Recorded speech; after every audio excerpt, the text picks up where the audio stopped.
Enrico, please move forward.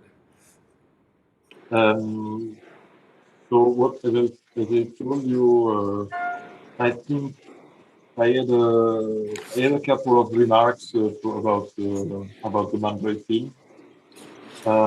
In fact, I've been working on it for another essay that I was writing, and I was focusing on how Retour à la Raison was first shown for Dada soirée, la soirée du Fleur à barbe.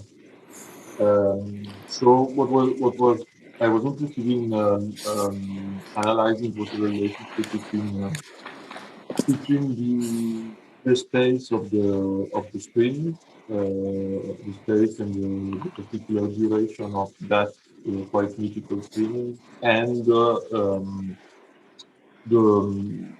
the production process, so to speak, of the film. Because in a way, it's a film that has been triggered by the fact that a screening was about to happen. So Man Ray, as you know, didn't really have filmmaking practice. He was just asked by Christian Zara, who was organizing that soiree, to make a film. And that film eventually became Retour à la Raison. Uh, I think um, there are some already the title is something interesting in itself because somehow it tells us something about the sort of place or maybe the function that it was supposed to have within that particular séance. Because it was supposed to be a return to reason after some more unreasonable acts had taken place. Um, so that's also part of what's interesting when thinking about it. And then the other thing is that it is a deeply a film in which the production process and the making of the film itself is quite to the foreground. In fact, uh, the film itself functions as a sort of laboratory. You have a whole range of techniques. Most of them are completely unorthodox with regards to the canonic way of filmmaking.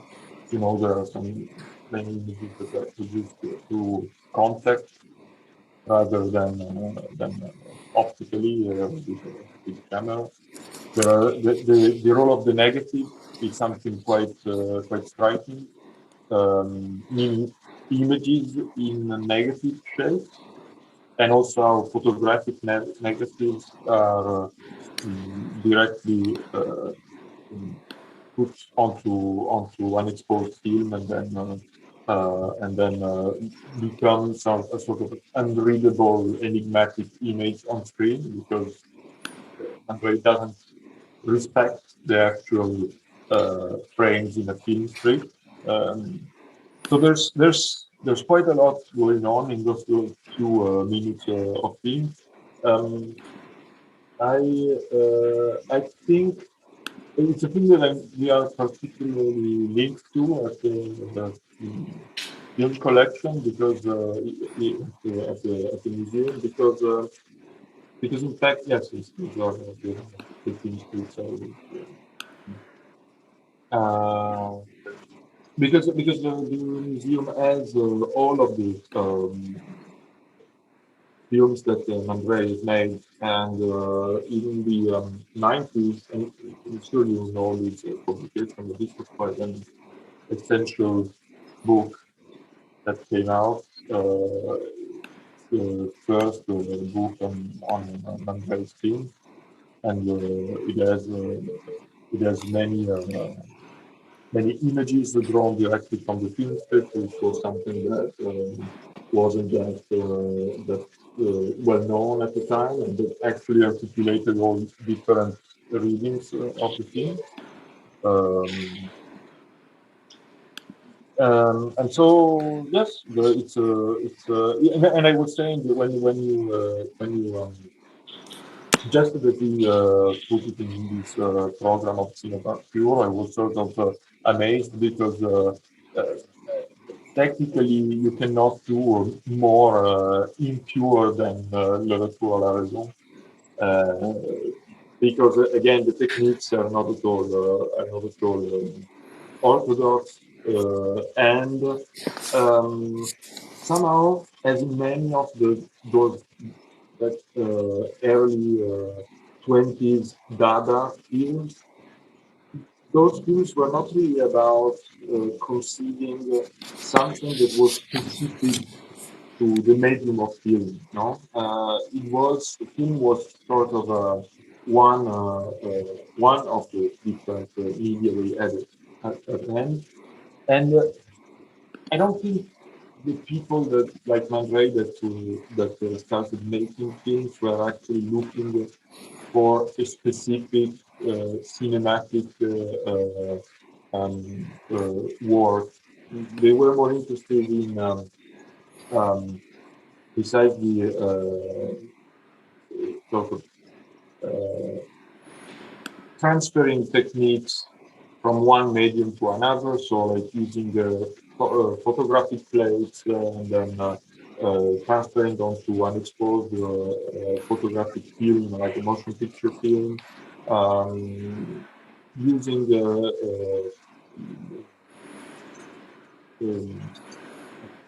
um, not using precisely any movie camera, not using an editing table, editing more or less by chance.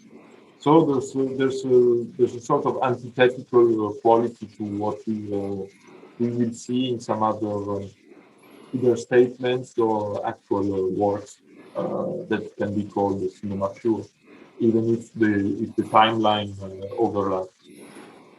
Um, so that's why I was interested in how all these things can come together in a single program about the French experiments of the 20s. Um, So I had a question. So from what I understand that you're saying is he did not partake in the dialogue specifically, or it was a reaction against it, or neither. It had nothing to do with I cinema don't pure. I don't think it was necessarily directed against the idea of cinema pure, which is sort of contemporary to it, but I just think it comes from a film from another perspective, Yeah, and the practice, and in practice, the kind of film, the first two films he makes are really different from that kind of aesthetic. Then when it moves on to more heavily surrealist influenced imagery, then it becomes maybe a different story. But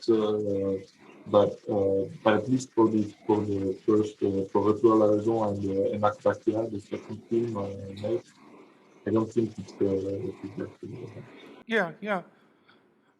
Maybe what we'll do is we'll stop right now and show the movie, and so people can, get a physical, grasp, Mhm. if they haven't seen It goes this by film. really fast, so you have Yeah, to. yeah, yeah, yeah. Of course. to Well, that's part of the charm yeah, yeah, yeah. of his attack. But then we can come back and pick this up because I do have a couple pictures here that kind of explicate what you're saying. Mhm, I don't know what you were seeing and not seeing well, but let's show the movie, mhm.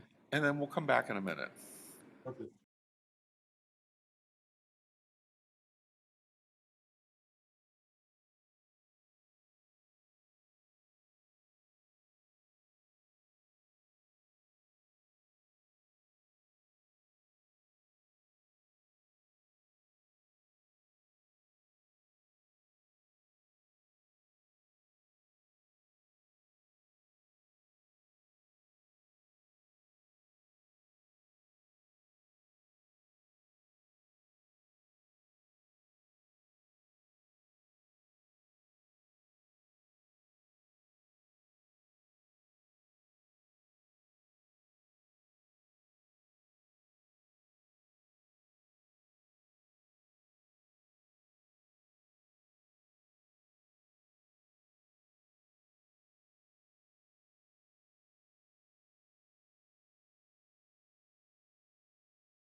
the movie's always great. It's always entertaining. And like you were saying right before we parted, the brevity of it is part of what the entertainment is. Um, uh, what's your first reaction upon seeing it right now? Since you just, you've seen it a lot, but you just saw it again. First reaction. Um, I mean, it's hard. I think it's hard to imagine. Again, as I was saying, what I've been thinking mostly about the film was its inscription into a program of other films. In fact, when it was first shown, it was not really an autonomous work. So you will have to imagine that. As you probably know, but it was put into a program where they were streaming Hans Richter, Rhythmus 21, probably what the was shown was, I think in the program it was announced as, let me check. Oh, how kind! You have the book. Yes, that's, I've been taking out a lot of books for this That presentation was to a write some project that the critics. Pompidou Center was so nice to publish related to the unseen cinema when it Yeah, exactly. landed in Paris. And you need to have you have Oh yeah, yeah, you yeah. have reproduced also the program of the soiree we are talking about. So it was supposed to be an unreleased film by Hans Richter, but most likely it was written in 21.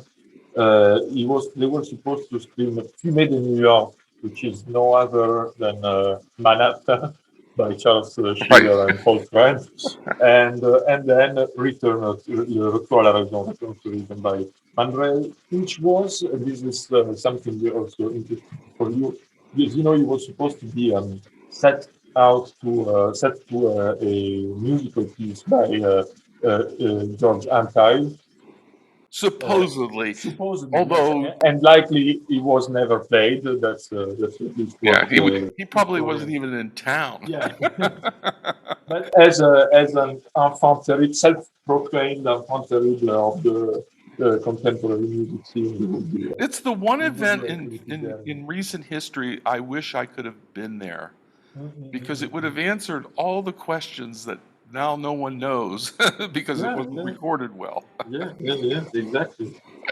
But still, the fact that it was, I can say, there is something really, in a way, um, I don't have a clear insight on this, but there's something really contemporary about the fact that this was an actual event and not only a regular screening. I mean, now that when we tend to attend in the realm of experimental film is something that is really important, the actual screening situation. So the fact that the thing was sort of inscribed into a larger narrative that had to be carried out with an actual audience, and that actually somehow counted on the supposedly uh, enraged responses from the audience, because it was supposed to be a shocking thing somehow. Though I don't think really nothing of the sort happened. I mean, the seance had its own fuss, and the second night that was supposed to happen didn't take place because of certain problems. But it was not specifically, again, film related. Correct, correct. Uh, And you were saying earlier, let me interrupt for a second. You were saying earlier about Man Ray's work and how it dovetailed, cinema is one and the same. I mean, it was a whole enterprise that had the same verve to it. He was working on films much earlier, starting, it seems, about mhm, 1916 or so. mhm, And mhm. then soon in relationship with Marcel Duchamp, who Yeah, he partnered with. So there was a whole aesthetic or being approached, if that's a good yeah. way to put it, But what earlier. what changed is that the first thing he was doing didn't necessarily lead to accomplished works. right? So, in fact, what was important in the first part, in his first approach, as well for in this was the same, it is the same probably for this one. It's Yeah, experiments per se. In fact, they didn't have to be work at one point. yeah. My Yeah. suggestion is they were doing cinema pure before it was even a concept in anybody's mind. I mean, in the Yeah, sense that they were yeah, approaching it outside the yeah. narrative construction, right?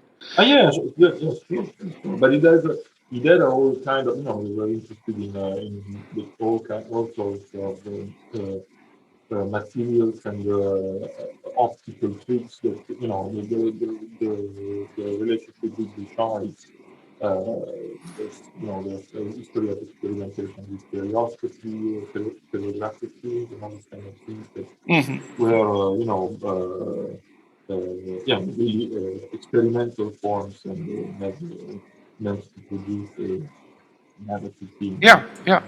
Maybe this is a good point to you mentioned in one of your letters to me that you wanted to talk about Patrick de Haas, and maybe this is a good time to bring him up because of his work not only on this film in particular, because there's some Yeah. amazing stuff he found or was involved with, but also the So idea that's of the the book. absolute cinema. It's Patrick's Yes, Bible. In fact, for those who don't know, yes. it first came out with a title called it was entitled Cinema Integral. So it was published in the 80s.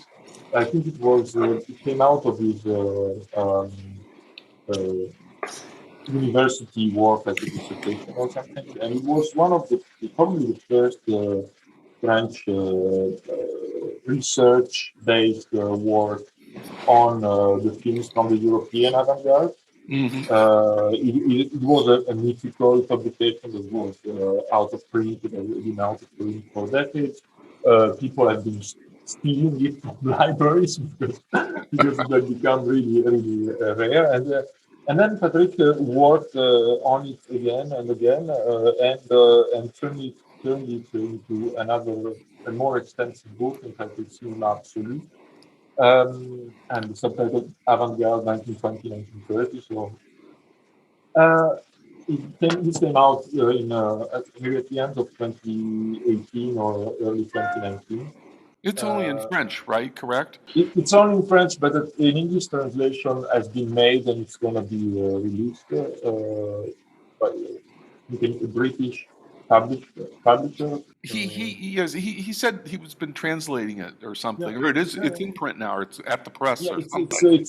the translation is done, it's completed, and I think it's going to come out in the next year. Um, so yes, it's interesting because I've been thinking a lot about these words like cinema integral, like integral cinema. I don't know if it makes sense in English, but this word absolute, Mm. it's really interesting because literally it would mean something like unchained, right? Something like unbound, cinema Hmm. unbound, like not only absolute in sort of Not Oscar Fischinger absolute. yeah, yeah, not nor Yeah, Walter and Ruttman there. Yeah. yes, the resonances may sound if you have like an etymological reading of the adjective, it's actually like free, like autonomous uh, film in a way, which is a strange, which is an interesting way to approach this decade of Mhm. film works, because all the in fact, he says it in many passages in his book, Patrick. He says, in fact, it's almost as if people, like filmmakers, artists, were always dealing with two possibly antithetical paths. Either like try to make the film a self-sufficient, autonomous form of art, Mm. or uh, on the other hand, doing something, completely, experimental in the sense that going towards certain, using certain strategies that were not specifically cinematic, photographic based, but rather imported from other medium, from other media. So it's a strange thing. On one way, you will have people like trying to state, locate the ontology of film and doing the trying to make films that could works that could only be made in one form, in the filmic form, and others who would like for which a film would be a medium among others to construct something new. And it's so in a more hybrid aesthetics, a more experimental aesthetics. But in a way, I think ultimately what we see now is that all this work has this strong relationship to the film medium, regardless of the fact that they wanted to be that it was meant to be only for thought for that medium, or if it was only that ultimately inscribed onto the same carrier. So it's a strange, I don't know, in a material archival point of view, it's a strange way of it's a curious way of looking at it nowadays. I Yeah, don't yeah. know if The thing that's when you wrote back to me and also what you just said right now, I was trying to ponder this because this is a new subject for me. This is we're talking like the last 6 months of being involved specifically with the poor, the doc is really the germane thing brought it in, and the problem. The good thing about the book that of her writings is it's a developing thought, which also reflected her developing filmmaking, which was, in concert with everybody else and what they were doing at the time and against and for and with and along. But where I got stuck on all this, and you've kind of said it pretty clearly right now, is it seems the emotional aspect, the fact that cinema can capture and transmit emotions is why the narrative is so strong. I think that's the underlying reason. We can empathize with the emotive power of cinema. And that is something also we can see in the latter part of the program. You were selecting works that deal precisely with this kind of emotional landscape in a more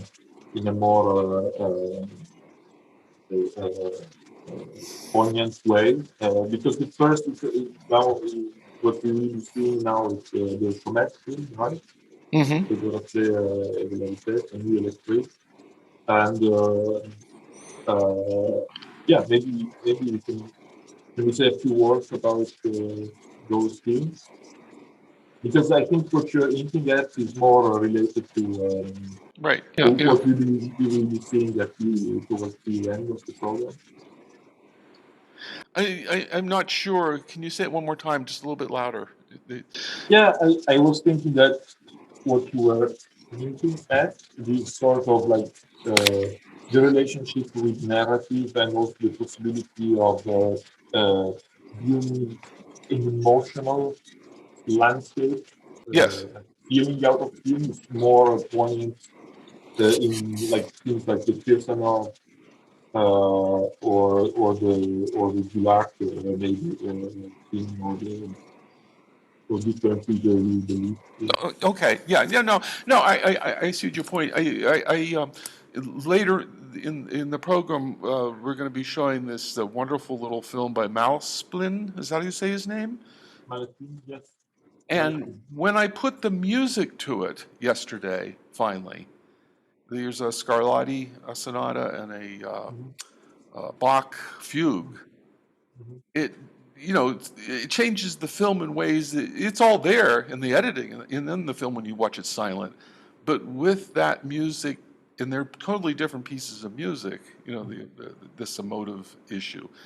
Uh, you see it. You see how this man was editing the film to these pieces of music as inspiration, and it goes all the way back even to Man Ray. I mean, he was inspired.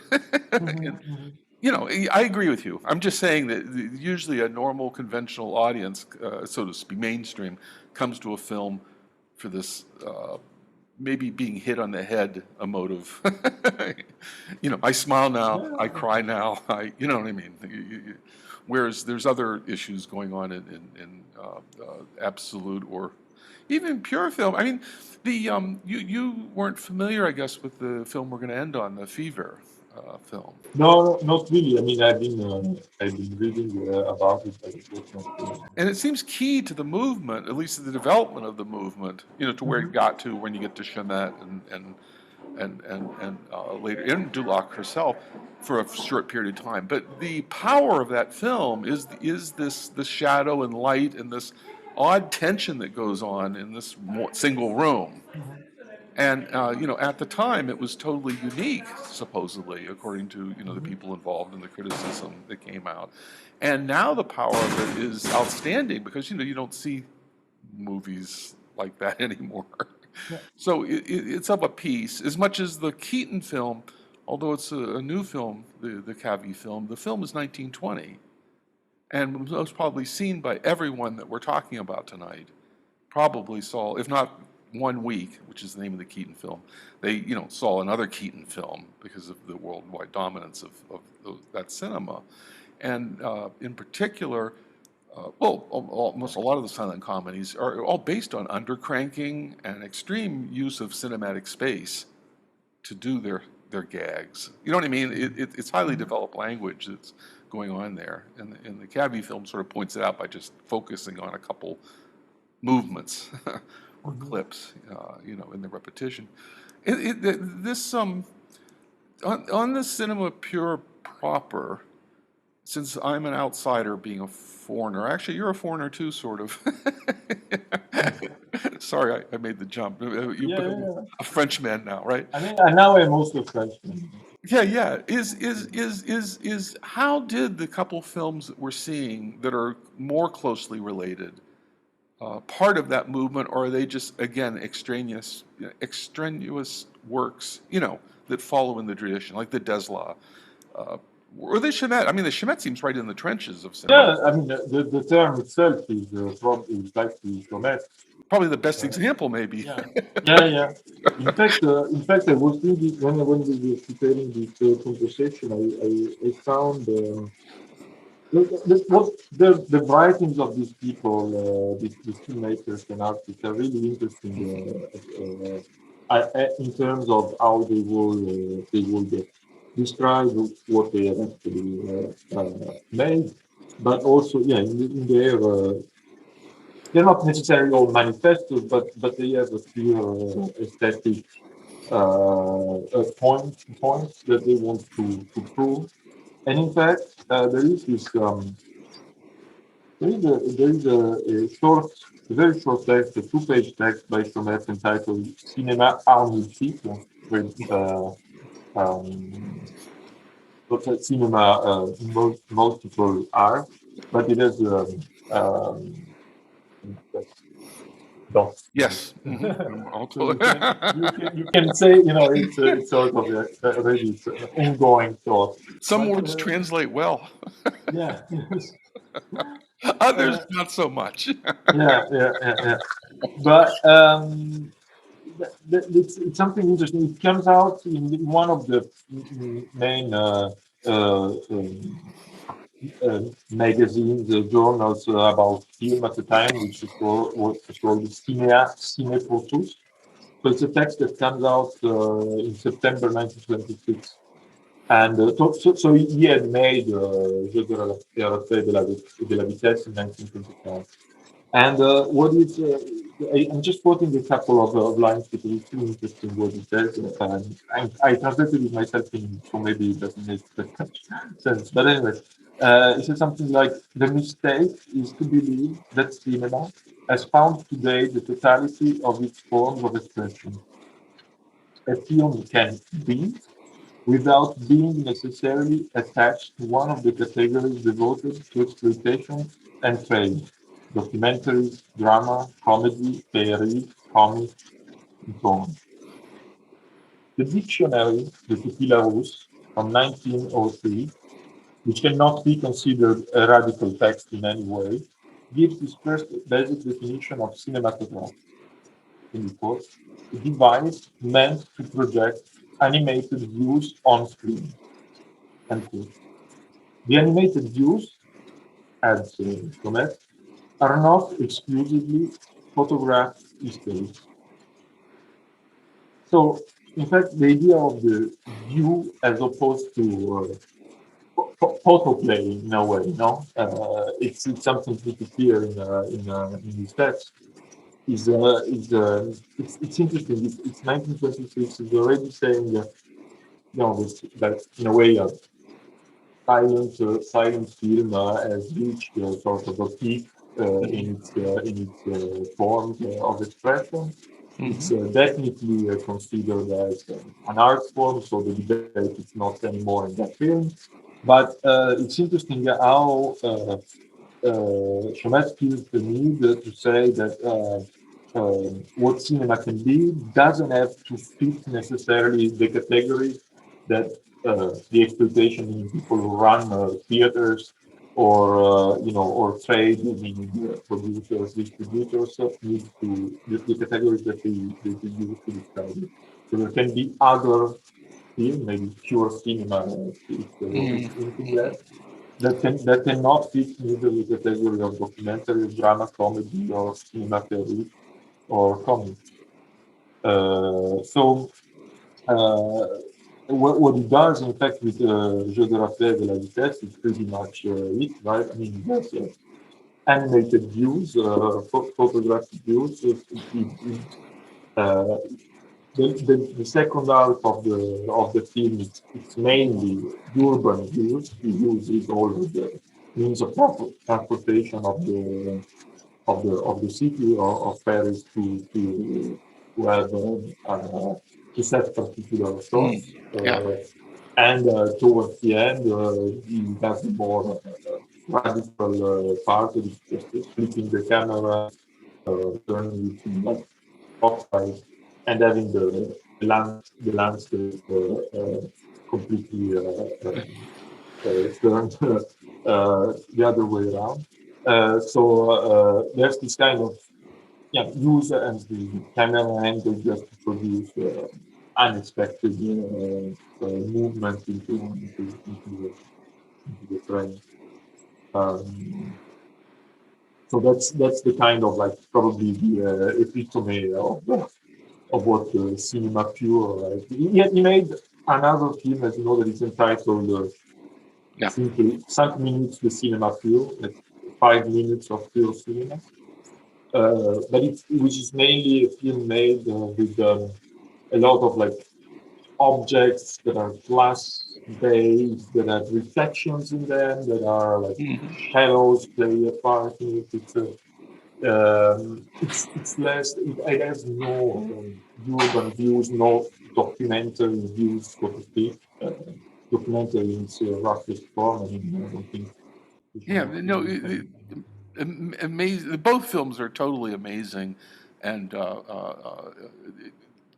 it's amazing they have survived for us to be able to see pretty much intact, considering they might have been derived from a longer project. That was worked earlier by Man Ray.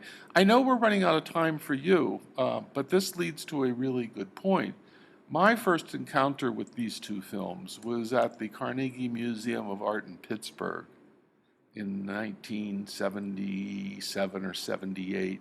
They had a massive collection that was part of the Sally Dixon film section, which was also the way that we're all here tonight is to celebrate Robert Haller, who was across the street at Pittsburgh Filmmakers. And Pittsburgh Filmmakers and the Carnegie Museum of Art at that time were symbiotic. One was an official film, museum program, sanctioned program, and Filmmakers was the cooperative where people could make films and see them.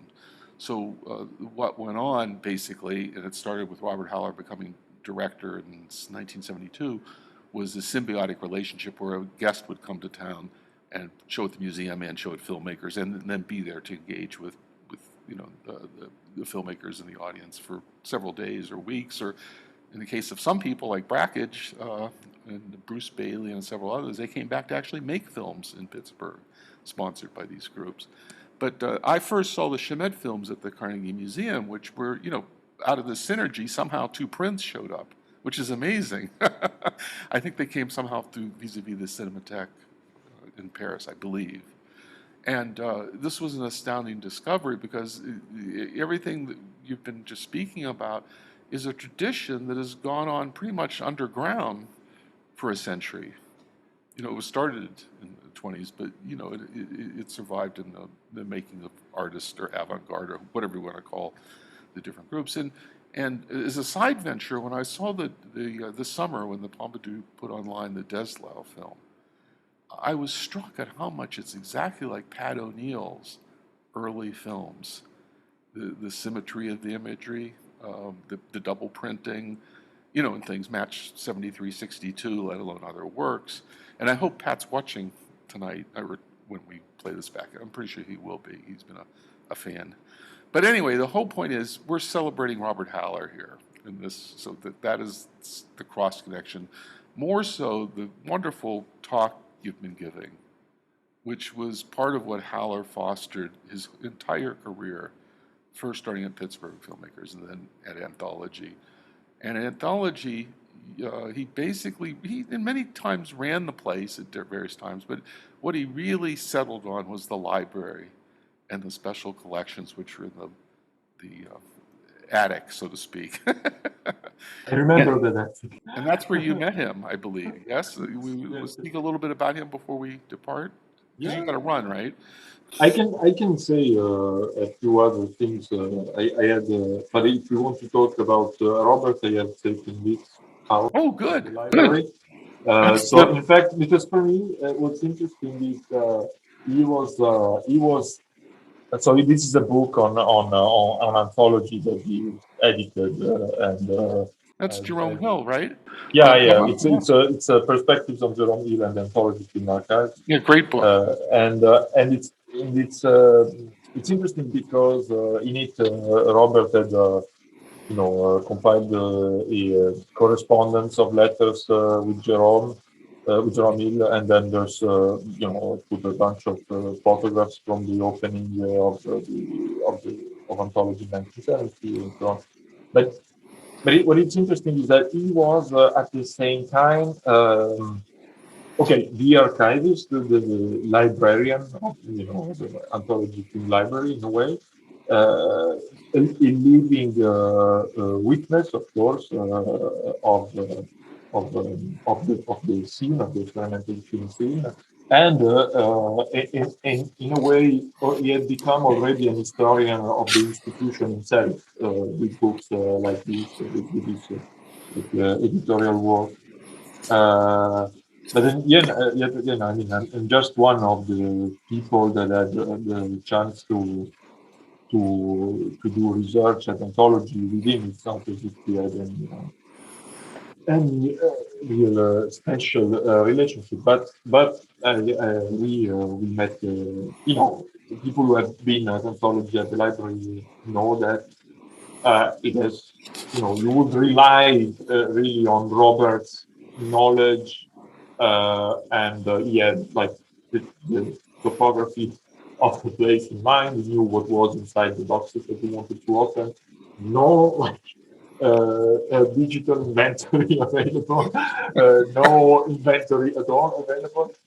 But the climax for me of these visits at Anthology would be when it was. I think that's always how it goes. He was sort of the gatekeeper of what was I trying to access, and he has been perfectly helpful, but there was some he was kind of hesitant to as the archivists can be they treasure what they have and they don't want to show too much. They want to study you as as a researcher, if you can really work on something there. And then there was this moment. I think it happened to other people when Robert was already old when I was doing this work. I think it was in 2013.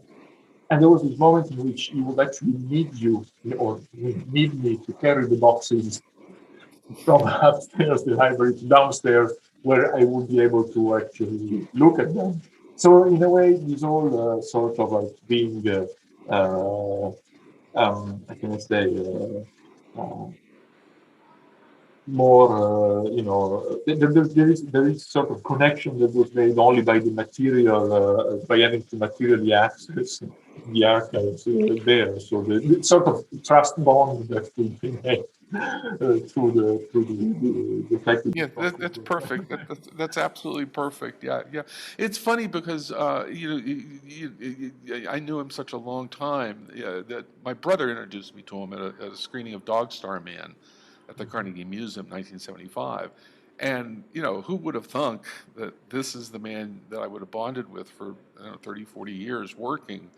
But it was because of what you just said that that was possible. He was always there. He was always supportive. It's not always. He's beyond supportive. I mean, just off the charts.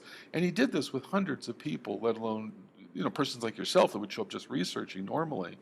I mean, you name a filmmaker of the American avant-garde,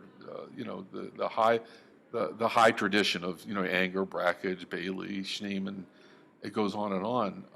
It's amazing that he had these intimate relationships of support with them, not just friendly or saying hello, but writing and money and preserving films. What has come out now for me, because I was too close to him. You know what I mean?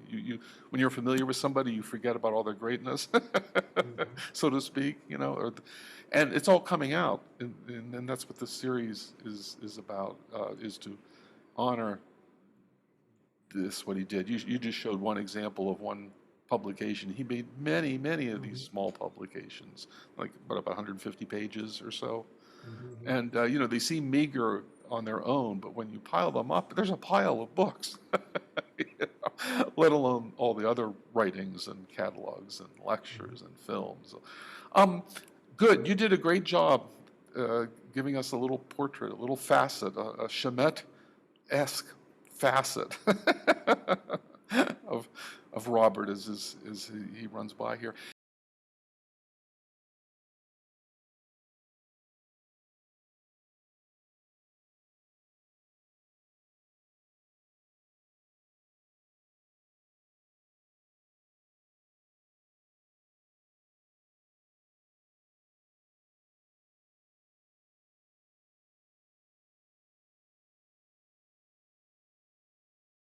I continue the way I have done so far. Yeah.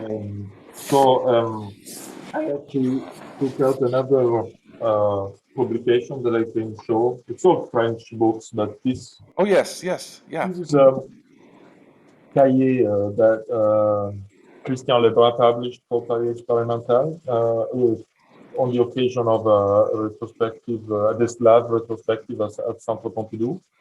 So it's a collection of text by Deslav and surrounding his films. There's one when we, as you mentioned, we have shown New Electric Nights Yes. on an online program during the first lockdown in spring of 2020. That was thrilled.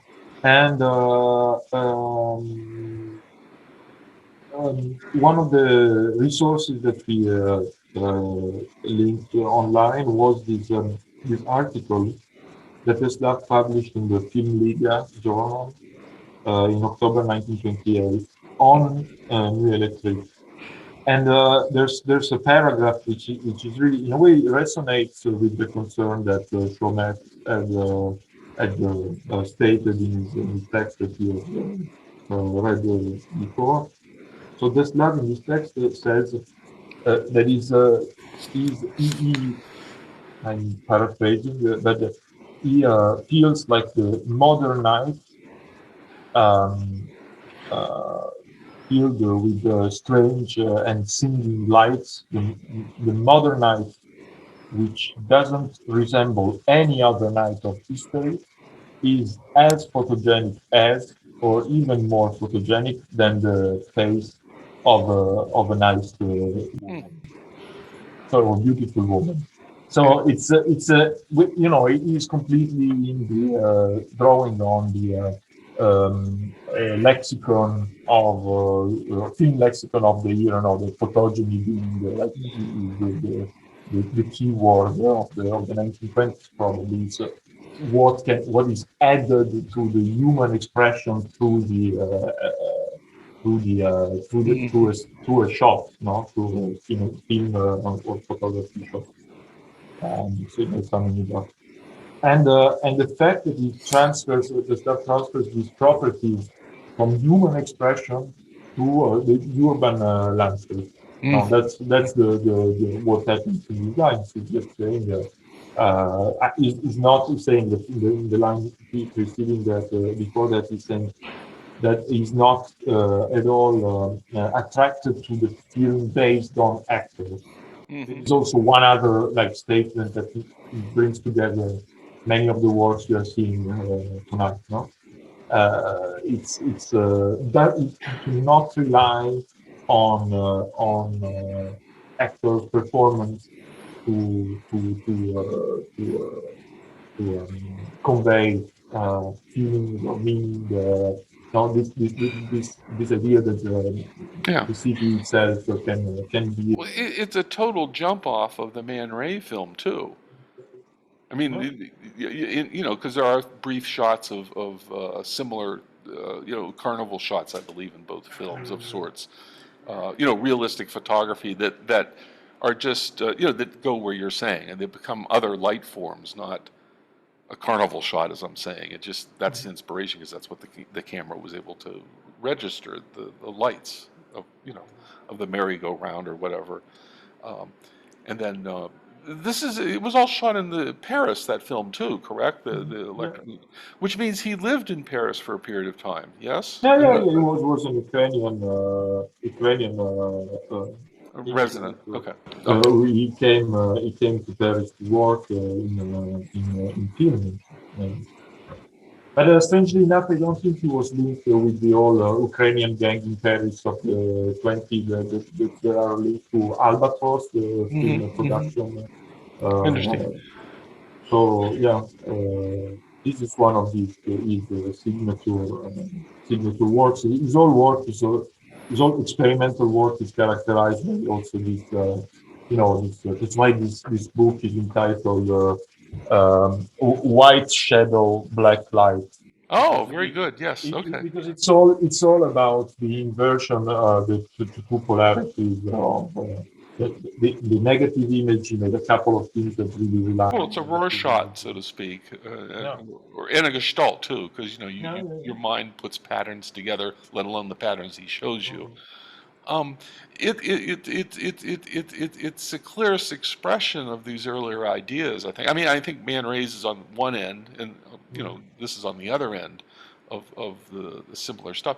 The other side of this is in your description of what he said, is the Malaspine, if I'm pronouncing his name correctly. His film, The Tree Games, I guess is the way it translates in English, and the little bit of writing yeah. he did on his film that it was on the Cinematheque site Mhm. says it's sort of saying similar things. It's him looking at trees above Mhm. him, so it's a conscious thing that he's originally focusing on, and the music two pieces to create a cinema, which is, you know, has nothing to do with the normal cinema.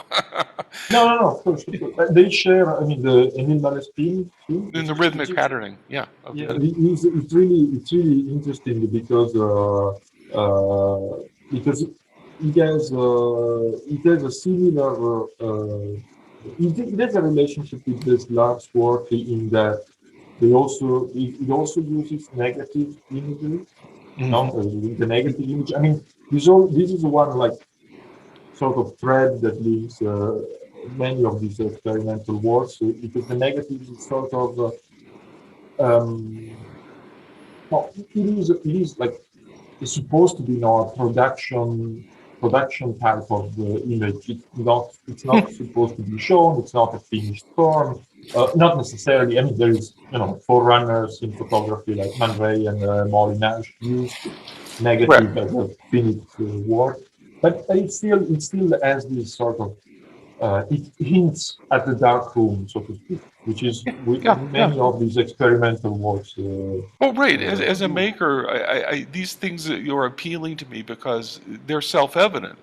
When you're, Mhm. you handle a negative, you're looking at it going, wow, that's an interesting image. It's not like you're thinking, oh, I'm going to make a positive and that's what I photographed. You learn by just looking at the materials, which Yeah, is, exactly. yeah, it's so self-evident. It's incredible. The ballet mécanique film, which I've spent a lot of time with, I you, know. you see this invention going on, but what you see in that film also, when you study it microscopically, like examining, Mhm. many copies and all this stuff, is there was a process of elimination that was going on in that film, which I'm not sure if is that's how it came together for its benefit or for its not benefit. You can see how things Mhm. were removed and worked through and rearranged, and you know what I mean. There was Mhm. almost a turgid process in the making of that Mhm. film. It survives as a great work, but you just wonder what was on the cutting room floor. Mhm. Things that were rejected or didn't like or Mhm. somebody didn't like, kind of scenario. Where Mhm. these films are what you had. These two films were kind of focused on now, Mhm. the tree film and the night lights. Mhm. They're definitive works. At least, Yeah. yeah. I mean, they're clear cut. They're solid. They're all there, and there's no sense of loss. Mhm. I mean, when you first see the tree film, if you see it silent, the way they have it online, there's a long version, and then there's a really brief reprieve, or it seems like a second Yeah. version or something. But when you watch it a couple times, you realize, oh no, this is quite intentional. It wasn't like an accident. But um, also in that case, with regards to the editing of Joao Boresson, mhm. it's really interesting because when you first, as you've noticed, it has this subtitle "Fugue en mineur," which is a misspelling or a typo because there's no notes. No, it's like Fugue Right. in minor, but you don't know which minor. Because as you know, you mentioned it earlier, it was supposed to be set to the Fugue in A minor Yes. by Yes. Bach and the Sonata Number 9 by Scala. And or because I don't understand if they're supposed to be alternate, or if the one is supposed to set to the first part and the one the second. But I mean, definitely the music is there as an editing paradigm, right? It is supposed to be set to that kind of like tempi, and it has, it has this. Well, It it's sort of amazing when you works see the with the music rhythm, with it. right? It's absolutely amazing. Although it doesn't appear to me to be intended to be Yeah. there. It just happens Mhm. to be its support. Am I making Mhm. sense? Yeah, it makes sense. The other thing that comes out, which is beyond the aesthetics we're pushing, or the hard line aesthetics we're pushing, is the play in both of these two films. Mhm. There's they're very playful. Mhm. Uh, uh, Both of these films, that's also interesting too, because that's contrary to any kind of normal cinema where, there's a Mhm. rigid, we're trying to get from point A to point B, and or there's a story, being developed, Mhm. or there's a theory being pushed. Where these, you're wandering through this one, literally a nightlife neighborhood. Yeah. Actually, some of it's Berlin too, isn't it? Though The Electric Knights. I don't think it's all Uh, Paris. I think it's Paris and Berlin. But even yeah, so, and the other ones, whatever, it's either Lyon or Paris. It's unclear where it's shot, the other one. But it's yeah, clearly a home movie almost, except for highly structured. yeah, yeah, yeah, um, yeah, yeah. It is a no movie. No, no. which Um, leads us somewhere else, right? yeah. No, they're two amazing films next to each other. And then if we're taking this like roundabout route with tying musical ideas to cinematic ideas, being graphic cinema ideas, the last film that we'll show tonight is I can't pronounce the French title, unfortunately, but the Germain Dulac little street doc melodrama of two Petits women's. enfants. Yes. Yeah. And that's very interesting in the same vein because it's Yeah. highly organized. Well, that is really, I mean, when it comes to relationship with music, it's really sort of like proto musical video. No, Yeah. not because not because of the aesthetics necessarily, but the idea that it is set to two songs, and in fact they have to a relationship with what goes on in the image. Hmm. uh, and it's very, the beats of the song, the two songs Yes. and the shots, they have to match. It's not really, Yeah. she did that with music, but with a silent film, with the record film, Yeah, this yeah, yeah, yeah. I mean, Renaissance orchestra. at times This, the women are mouthing the words that are being yeah, sung. yeah, yeah, yeah, yeah. That's It's yeah. it's quite amazing. That whole period in time, at least in French cinema that I've seen, because there's a lot of examples now popping up. It's extremely inventive period Mhm. of people, visualizing songs, I guess is a good way to put it. Yeah, Popular songs. Yeah. But in that particular case, the story is so bleak. yeah, it's, yeah, yeah. it's hardcore, and I have to say it's very French, because the realism aspect of it is That, yeah. I mean, the dogs running around in the streets, but this issue of realism, I mean, it's something that is. Well, it's at stake. It's also a different cinematographic issue, but it's present also in the Deluxe film you've selected, right? Because when you look at, now maybe it seems less evident, probably. I yeah. mean, film historians know about this, but I don't know if it's this sort of I'm talking about Kiev, this mix of like drama with a symbolistic resonance, because the whole like high ending is quite explicit with that Hmm. with this regard. But in fact, it came, what I think um, the audience at the time got was the idea that it was a deeply realistic drama. No, Hmm. was there was like acting was not like as hysterical as Italian diva films, Yeah, yeah. this kind of things, which is maybe less clear. It is set also to documentary shots of the docks in Right, right. Marseille. Yeah. Acting was actually praised as realistic, which is kind of interesting to take into account as Hmm. Hmm. a film history of reception. It was considered, I think, groundbreaking also because of this aspect, and it's true that it's pretty early in the 20s to have a proto-realistic aesthetic. But the piece on Deluxe is actually quite interesting because um, well, it's a critical account written in 29, so it's actually some years later. The film is 1921. So the critic has watched also a von Sternberg film that came out in what's it, The Salvation Hunters, Hmm. and so also makes a parallel between the two of them, saying how Deluxe was a forerunner of films like Salvation Hunters, which is Interesting. to be Yeah. one of the most advanced type of talent films. So there's a lot to talk about. Hey, you have to go, I think. Thank you very much. This has been a great introduction to this subject. You know, um, God, we could go on and on, couldn't we? Yeah.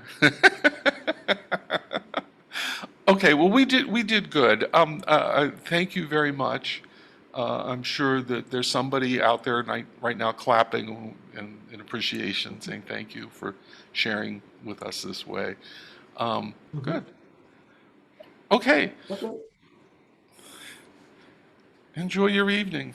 Don't party Thanks. too much. Look, my hand is the same color as your shirt. Ah, now, yes, I see. Bye bye, my friend. Thank you. Thank you. Thank We, you. yeah,